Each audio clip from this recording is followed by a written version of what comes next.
Conditions May Apply by CinnamonPinecones. Read by Distracted by Books. Chapter 98. The Love Child of a Train Wreck and a Dumpster Fire. Welcome to UA! All Might had to be at UA way earlier than Izuku did, which he was privately very grateful for because, as much as he appreciated All Might giving him a ride, he didn't want to be seen with him like that. It would raise too many questions. So, like anyone else, Izuku took the train. He was glad to have free transit passes through the school again.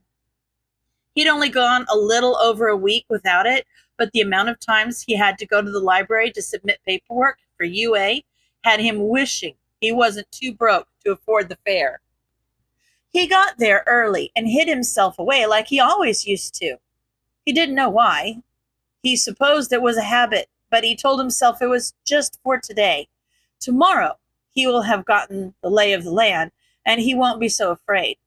Today, however, he was very afraid. He didn't know if Kacchan was going to be in his class, and he didn't know if Eraser was going to be his teacher. He was hoping for a no on both counts, but he knew he wasn't that lucky. Mercifully, he was left undisturbed as the minutes ticked closer to the beginning of classes. When the time came, he got up and made his way to the classroom. When he got to the door, he could already hear shouting from the other side. "Take your feet off that desk now," someone reprimanded. "Huh?" a familiar voice called back. That was definitely Kacchan. Great. They're in the same class. Again. "It's the first day, and you're already disrespecting this academy by scuffing school property, you cretin." And if his memory served him, that sounded like the tall boy from the entrance exams who called him out in orientation. Looks like he got his wish to hear them interact. He had to stifle a laugh at the thought of Kacchan's face right now. But no matter how accurate it may or may not be, who calls someone a cretin these days? "You're kidding me, right? Your old school put a stick up your ass, or were you born with it?" Okay, that was kind of funny. And also kind of deserved. Those two were polar opposites. Maybe they could shout at each other until they both mellowed out. That would be nice. The rest of the conversation seemed to be proceeding at a more reasonable volume, so he couldn't hear it through the door. Now was as good a time as any. Everyone was probably focused on whatever spectacle those two were causing. Izuku slipped into the classroom as quietly as he could, though he knew it wouldn't last. Before he even located his seat, he heard a grating voice directed at him. "Deku," Kacchan growled. And, of course, Izuku's seat was right behind him. It was better than right in front of him, at least. Hopefully the kid behind him wouldn't... Midoriya? The kid sitting in the seat behind Izuku's raised his head from his desk where it had been hidden behind Kacchan. "Oh, shit." He vaguely heard Kacchan say something along the lines of, "Shut up, troll doll," before he went back to berating him, but the words didn't compute. Izuku was frozen, stock still, in front of the whole classroom, staring back at a face he hadn't seen in over a year. "Shinso," he replied dumbly, ignoring Kacchan entirely. "When did you get back to Japan?" "You didn't tell me you were coming back," Shinso asked, looking somewhere between nervous, excited, and hurt. "The frick you mean back? Shitty nerd never left," Kacchan barked before Izuku could get a word out. "Oh, hell. No, no, no, no, no, no, no, no, no. No, he left. He's been gone for like a year," Shinso argued weakly. "I've had to see his stupid face damn near every day for the last 15 years. I'd know if he left. Who the hell are you anyway?" Kacchan cursed again, much to the tall boy's chagrin. Izuku wished the floor would open up and swallow him whole. What was he thinking? Of course Shinso would be at UA. He knew he wanted to be a hero. Did he just forget about him so easily? Did he think he couldn't get into UA? This was such a gargantuan oversight. Kami, he was such an a-hole. Shinso was glancing rapidly between the two of them, clearly becoming more and more upset by the second. Who am I? Who are you? What do you know? He shot back defensively. Apparently more than you do, troll doll. First of all, it's Shinso, a-hole, and Midoriya's my friend. Ha! Friends? Sounds like a shit friend. Enough. A voice called from the doorway. Izuku knew that voice. He didn't want to turn around. He had a 50-50 shot, of course. It had to be him. Of course. All of them had to be in this class. Just his godforsaken luck. Class hasn't even started, and you're fighting like children. I've been here for 12 seconds while you shouted at each other. That's not going to work. Time is precious. Rational students would understand that.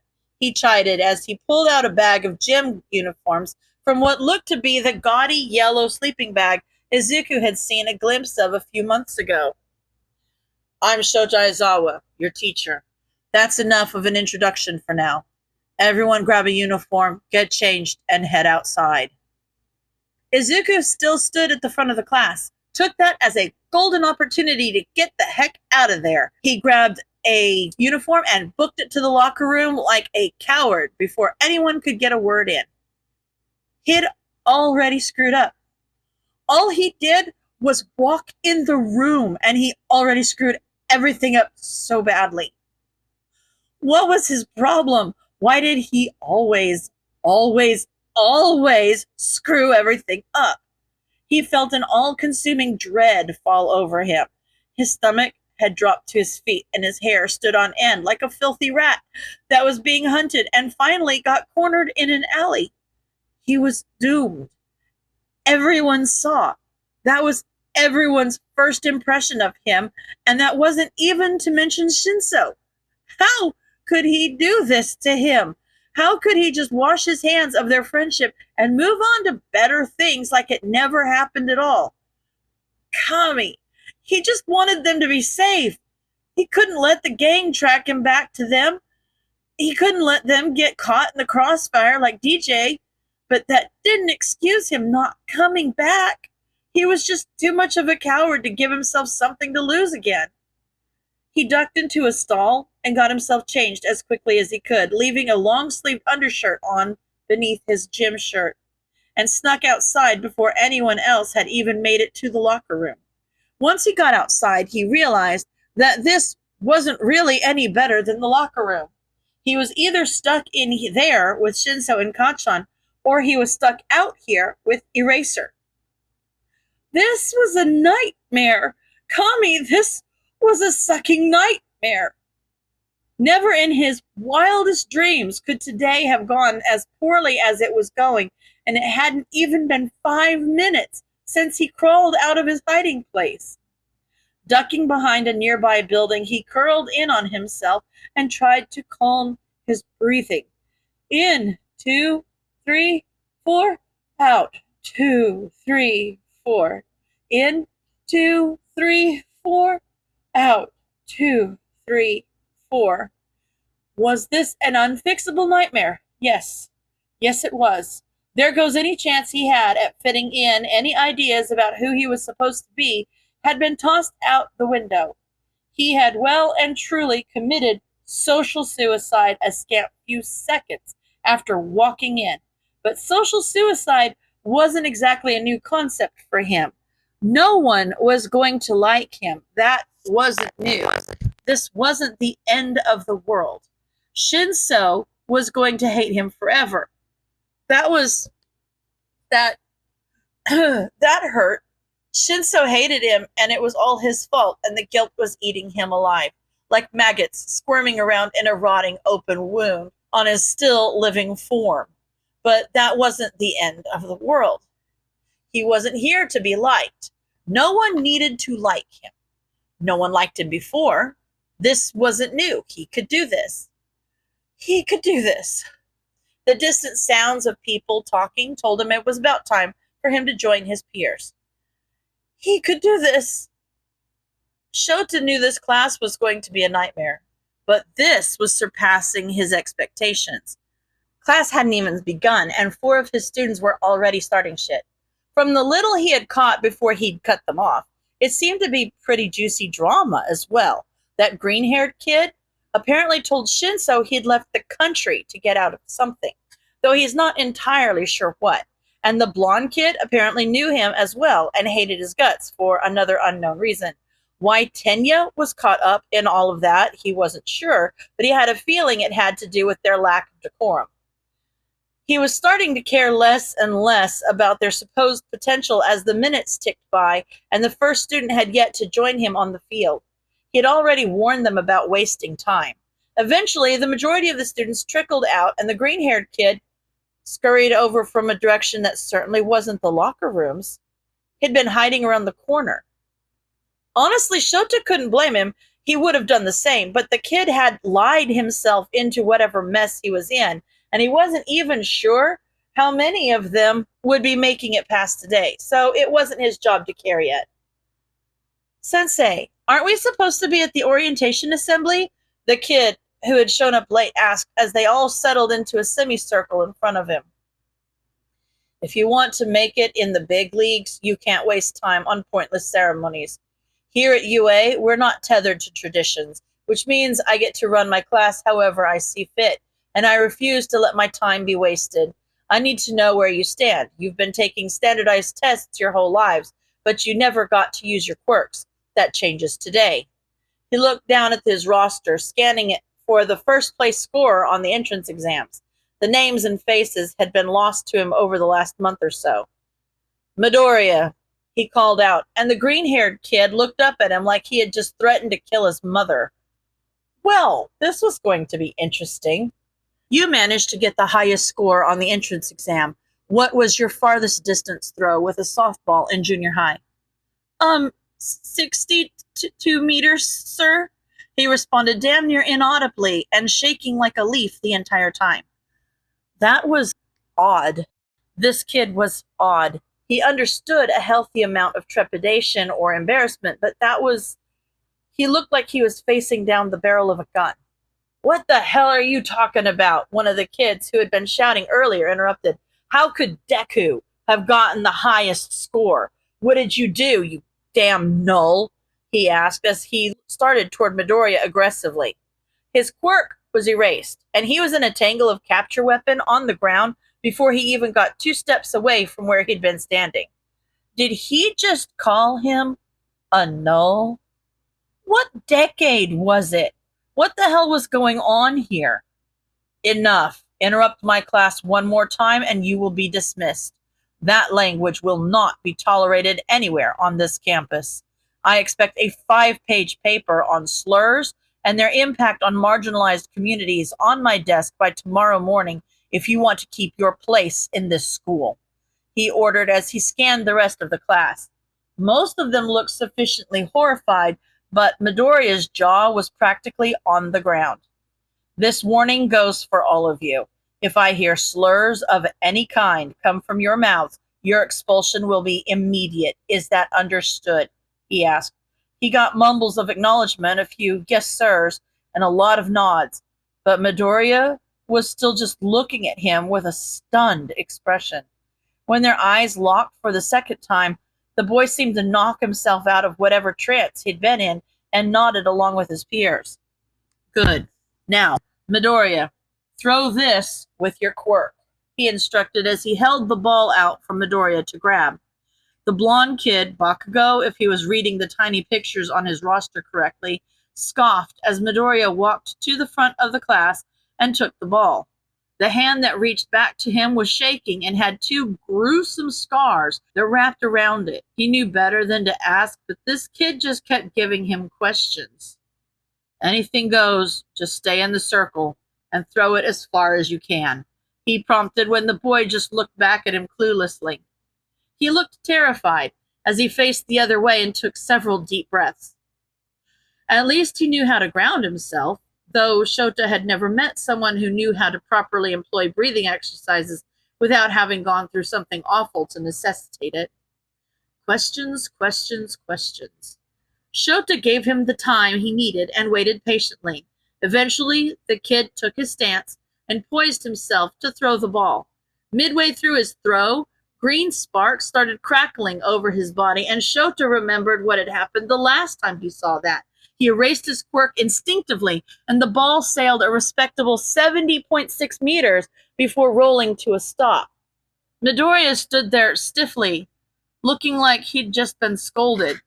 He was facing toward him, but notably not looking at him. His eyes were trained on the ground as he stood there, doing a commendable job of making himself look as small as possible. Let me amend that. Throw the ball as far as you can without hurting yourself.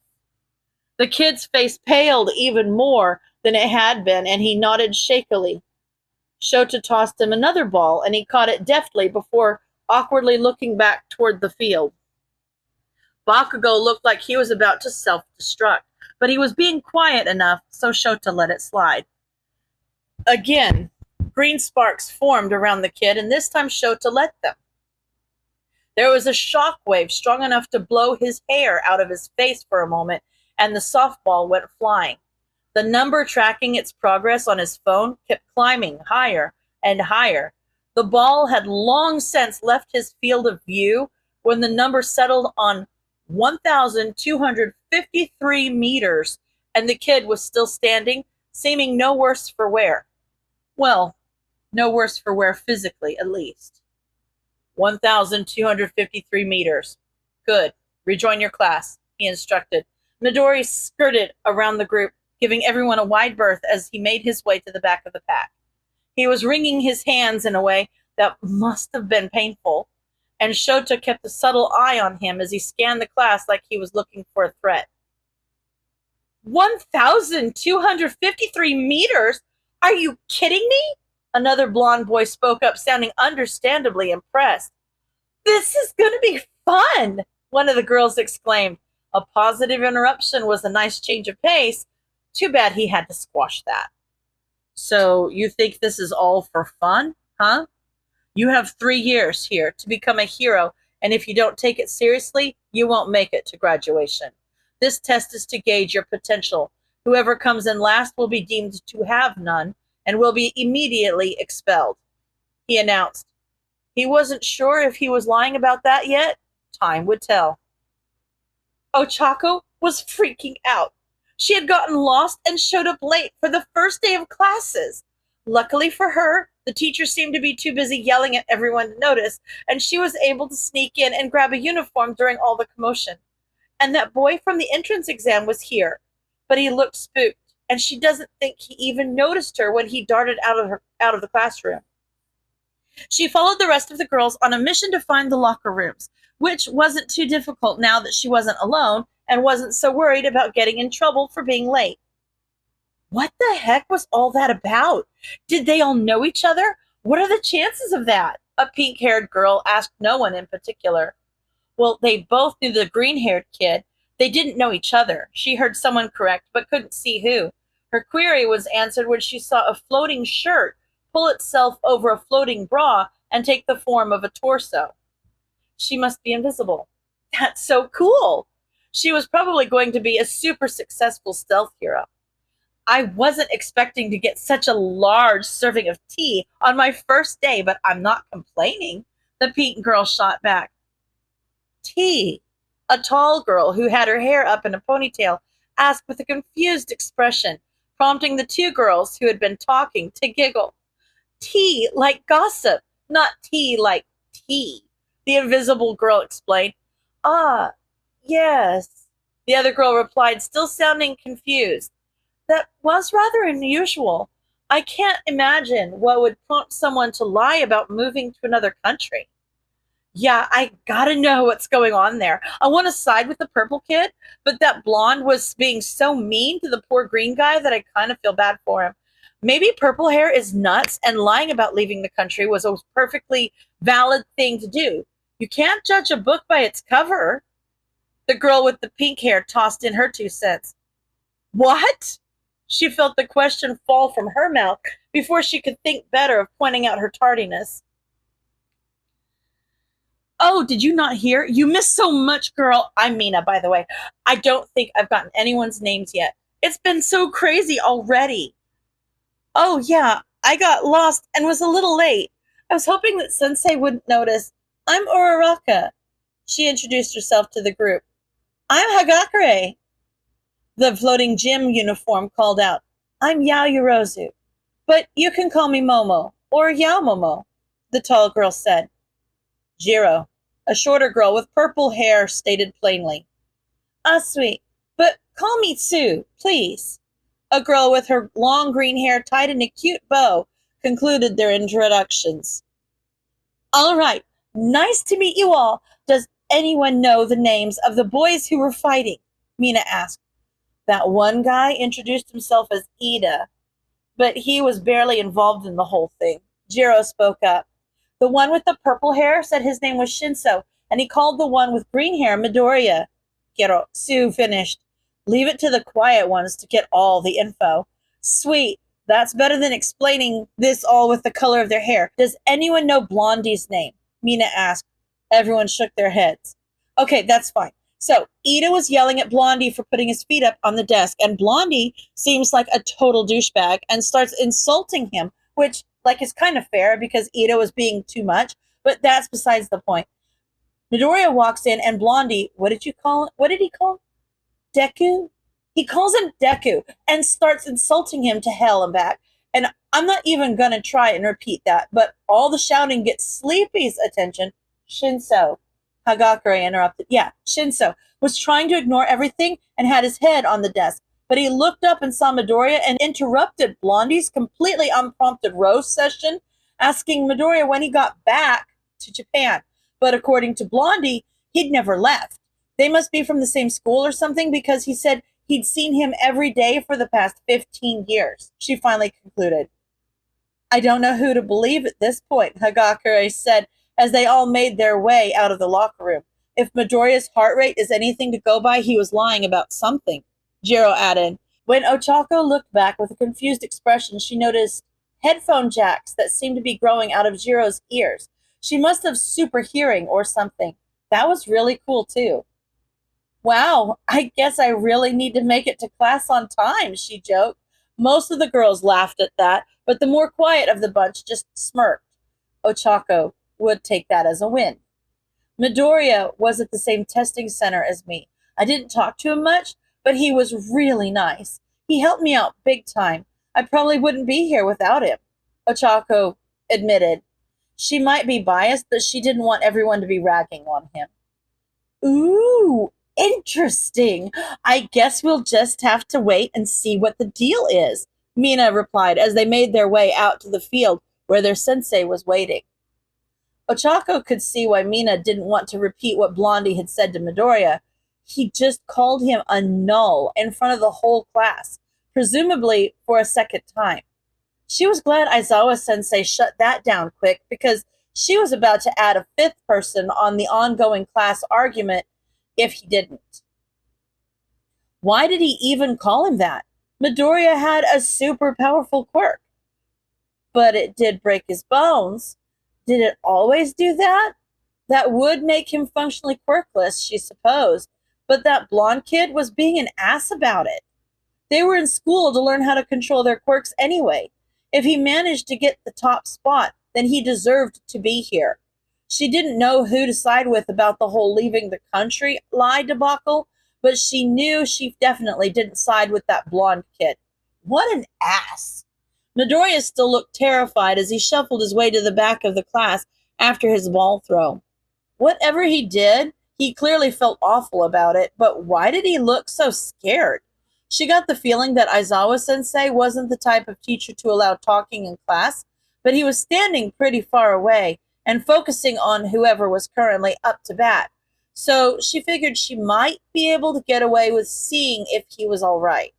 He was wringing his hands together hard and doing his best to look at everyone and no one all at the same time.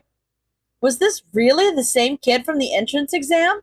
He seemed so cool and collected out there, grabbing Ida and ordering him around like he was used to leading the charge, not to mention squaring up with that behemoth of a robot without breaking a sweat.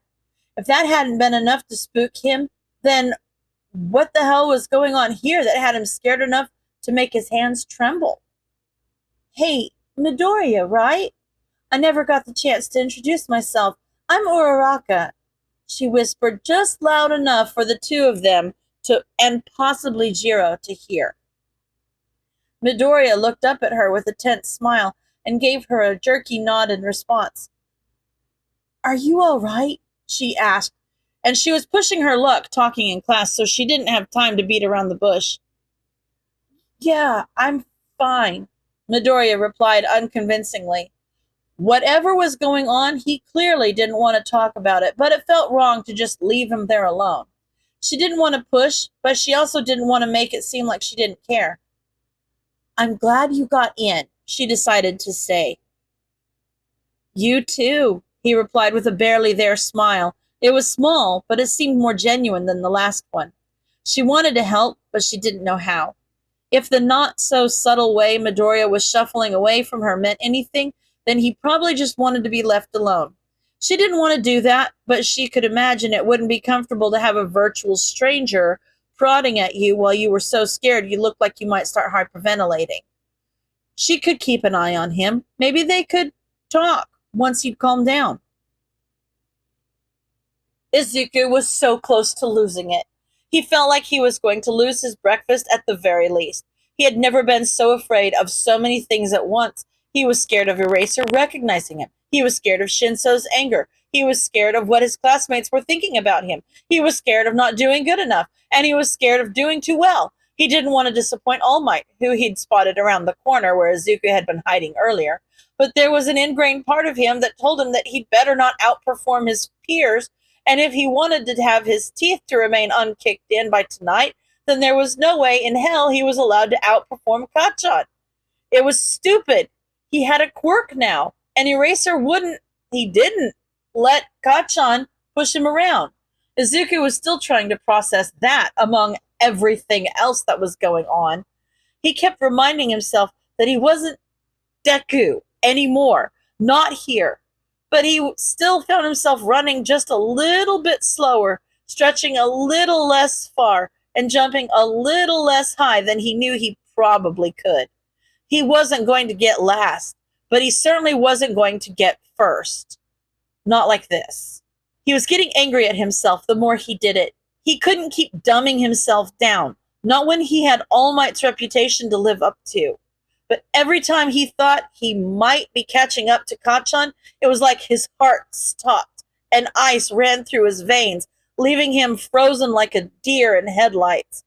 And Kami, Shinso glaring at him was not helping. He was rapid-fire cycling through fear, anger, guilt, and he couldn't decide which was worse. When Eraser flashed their scores up on the screen and revealed his logical ruse, Izuku didn't even have the presence of mind to feel bad for whoever had gotten last place for the brief moment Eraser had left them hanging in suspense. He had gotten fourth place, right after Kacchan in third. Part of him was relieved by that, and another part of him was furious. He could have gotten first. He had the number one hero's quirk. He could have gotten first. After Eraser dismissed them, he kept a healthy distance from the rest of the class and followed them to the locker rooms. He skirted along the wall and looked no one in the eye as he slipped back into the bathroom stall he'd changed in before. He needed to talk to Shinso. But what was he supposed to say? He couldn't tell him the truth. He didn't think Shinso was stupid enough to fall for another lie, and even if he were, he didn't deserve that. He deserved the truth. He deserved the one thing Izuku could never give him. Kami, he deserved a lot more than the truth. He deserved an apology and a better friend. He deserved his place here at UA without Izuku screwing it all up for him. Midoriya. A voice from the other side of the door pulled him from his spiraling thoughts. Quit hiding. You owe me a damn explanation. Damn, that was Shinso.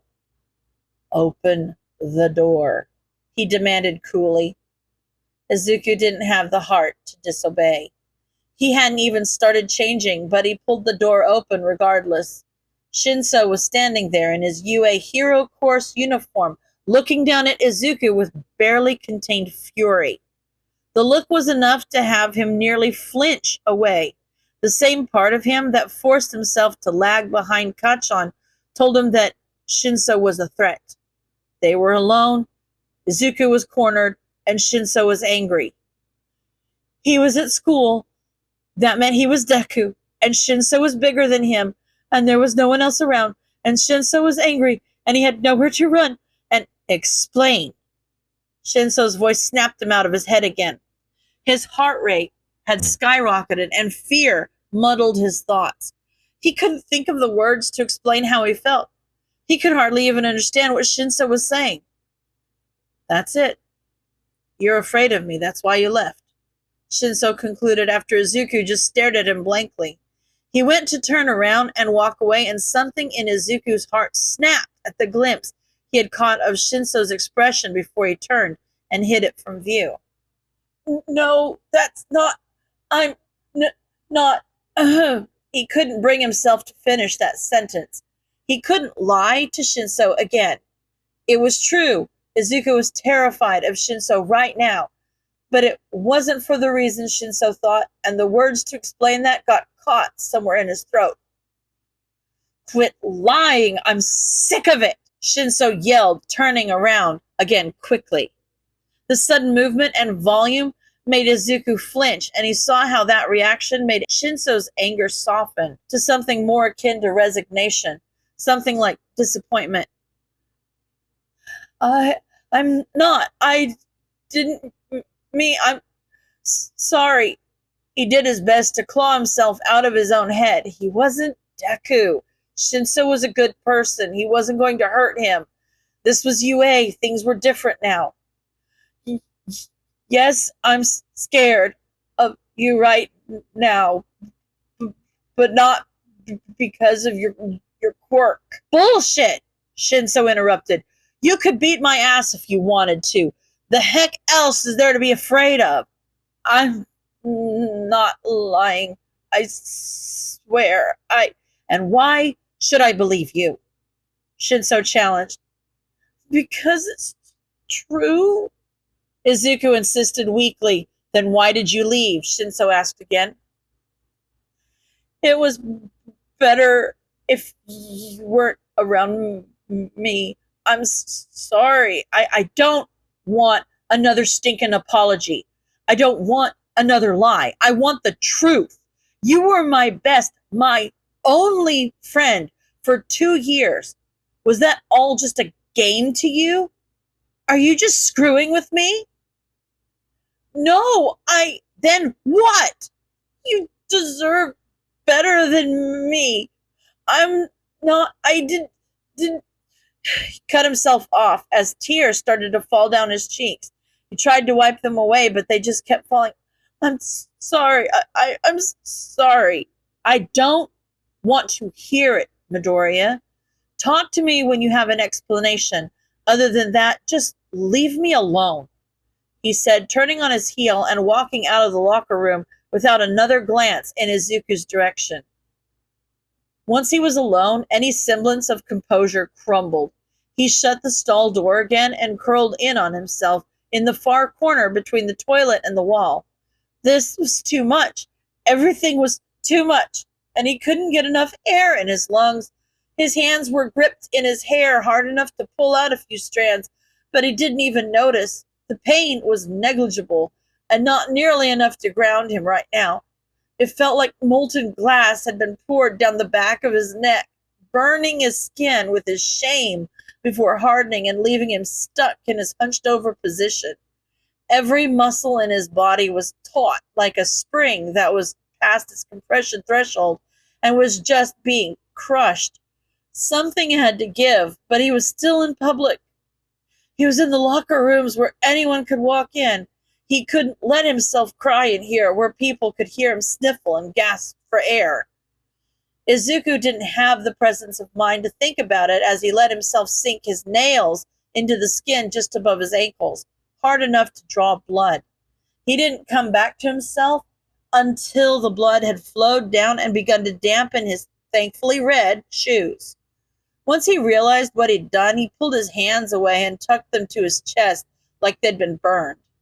He kept them curled into fists in an attempt to keep the blood off of his shirt, but he wasn't sure how successful that ended up being as he finally pulled air into his lungs properly. What had he just done? Damn it! He unfolded himself enough to rest his elbows on his knees and press his face into his forearms, keeping his bloody fingers above his head and away from his clothes. He sat there for a moment as tears continued to stream down his cheeks unbidden. Once he'd collected himself enough, he grabbed some toilet paper and cleaned himself up as best he could. He tried to calm himself. His pants would cover the damage as long as he didn't pull his legs up to his chest like they were right now. No one was going to find out about this. The wounds weren't deep, since he'd been keeping his nails short in an effort to avoid this exact outcome. So he just slapped some bandages over the cuts to prevent the blood still flowing from them from soaking his pant legs. He reluctantly looked at himself in the mirror while he washed his hands to make sure that he didn't look like he'd just had a mental break in the bathroom, and was relieved to find that he just looked tired and a little out of it. Eraser had told them to grab his syllabus, but he hadn't said what the class was doing after that. Had they been dismissed? Was he missing a lesson? How long had he been in here? He had to go back to class, but he wasn't looking forward to whatever awaited him in that room. When Shota got back to the classroom, he dismissed the students, letting them decide whether they wanted to go home or catch the end of orientation, because Nedzu was surely still droning on about something to his poor captive audience of first years. Some stragglers came through having taken longer to get changed, and he relayed the information to them as well. He was sitting at his desk, going over some of the paperwork the students had turned in. There was still one copy of the syllabus on his desk, and he had a pretty good guess as to who it belonged to. His suspicions were confirmed when, around 15 minutes later, Midoriya opened the door silently and stood in the doorway like a deer in headlights as he stared at him. I dismissed the class to either go home or catch the end of orientation. Make sure to grab a syllabus. He repeated what he had told the rest of the class before returning his focus to his work. Midoriya stood there for another second before stepping forward and cautiously taking the paper left for him on the corner of the desk. He knew the boy wouldn't want to talk to him, but he had only been in class for a few hours and had already displayed several concerning behaviors. Shota had a duty of care to follow, whether Midoriya liked it or not. Midoriya, are you all right? He asked bluntly. He had a feeling that Midoriya didn't want to stick around for gentle questioning, and Shota wasn't all that good at that approach anyway. Yes, sir, I'm fine, he predictably responded. May I ask what was going on with you and Bakugo? He pressed. The situation between him and Shinso was none of his concern. It seemed civil enough of a dispute, but Bakugo's actions were well out of line. He's not sure what the boy would have done had he not restrained him, and the fear in Midoriya's eyes was telling. The whole situation was very concerning, but those two had gotten the highest scores in the entrance exam, and he couldn't just expel one of them without due cause. Nedzu gave him a lot of leeway, but not that much. Oh, it's nothing. He's just really competitive. We went to school together, he explained. Midoriya looked scared then. He looked scared now, and Bakugo didn't seem like he was kidding. That was real anger. He'll need to keep an eye on them. The way he behaved was unacceptable, Shota pointed out, because it didn't seem like Midoriya understood that. I will be speaking to him about this as well, but please let me know if his behavior doesn't change. Midoriya didn't respond to that. He just looked back at Shota with the same blank, vaguely fearful expression he'd been wearing since he opened the door. It reminded him of a rabbit, the way they freeze and stare at you as you walk past, as if you won't see them if they don't move. The comparison might be cute, but that was a trauma response. It had been an eventful first day for the kids, so Shota hoped things weren't as bad as they appeared. All right, he prompted again when Midoriya continued to fail to respond to him. That snapped him out of it. Yes, sir, he stuttered out hastily. Great. Freezing and fawning. Shoto was sure he was about to complete the trifecta. Good. You're free to go. The kid nodded shakily and turned on his heel, not saying another word before he left, and closed the door gently behind himself. And there's flight. Brilliant. Kami. He hoped this was all just first day jitters. He knew in his gut that it was more than that, but for now, he'd have to give the whole situation the benefit of the doubt. There had been very few times in his life in which Satoshi had been this angry. Midoriya had lied to him. He lied to him and said he was leaving the country. Who the hell does that? They'd been friends for 2 years, and he just up and dropped him cold turkey. Hadn't even sent a message. Called. Nothing? As far as Hitoshi knew, he could have been dead, and he'd been hiding the fact that he was a perfect quirked bastard from him, too. He was such an idiot. He thought Midoriya could understand him, but he didn't even have the decency to cut off their friendship outright. He'd put up a convincing act. He'd give him that. He'd believed him when he told him he wasn't afraid that day in the library. He believed him when he said that Hitoshi was going to be something great. Freaking hell, he believed him when he said that he could be a hero, but he was just like everyone else. He was afraid of him like every other kid that had called him a villain, like every other kid who had beaten the crap out of him and made his life a living hell. He was just like everyone else.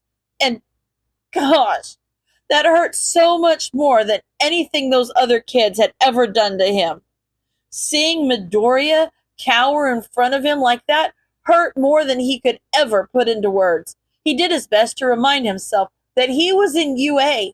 He'd gotten into UA. He was going to be a hero whether anyone liked it or not. He was going to do it. He was going to be feared for the rest of his life. Being a hero wasn't going to change that, was it? Nothing he did was ever going to change that. End of chapter.